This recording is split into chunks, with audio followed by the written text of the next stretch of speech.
The only things that I regret are really the things I didn't pursue. And so that's kind of the life that I'm living now and going forward. I'm going for it. Whatever comes up, whatever's in my heart, I'm going for that. If it doesn't Love work, that. it doesn't work, and I And try that's something else. And okay. it's okay. That's okay. I think a lot of people, I think it's more favorable now because of social media and all things. So we can talk about the positive things that social media did. Yeah. But I think what's been scary is the first thing you said is when your parents tell you this.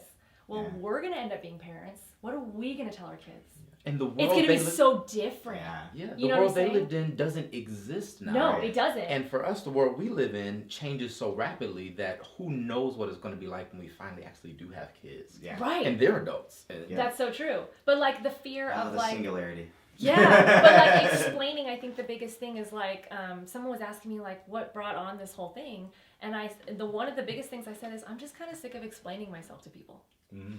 But you know what I'm Yeah. saying?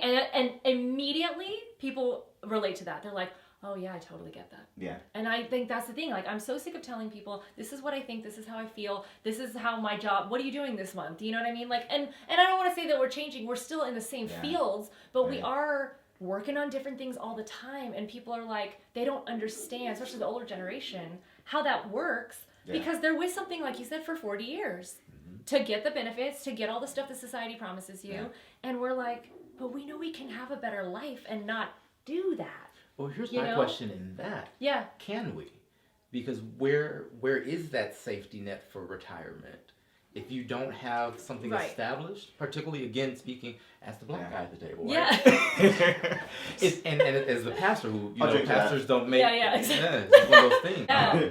But what do you do when you run out of things you can do? If you haven't built a all I want for Christmas is you that gives you $60 million. Oh, totally. If you Or don't just have the it. residual income. The I think residual, that's yeah. what we're trying to learn how to do is that we are learning how to have a better quality of life and doing things that we actually love and are passionate about. And we're actually making a lot of money doing that. Yeah. But you're right. Are we creating residual income that's creating a business that's going to be there for us when we're old? So yeah, I've had to explore this a ton, and a lot of it was fighting with my own personal opinions of work and Yeah. things like that. You know, one of the biggest things. So like I love the story of Arnold Schwarzenegger.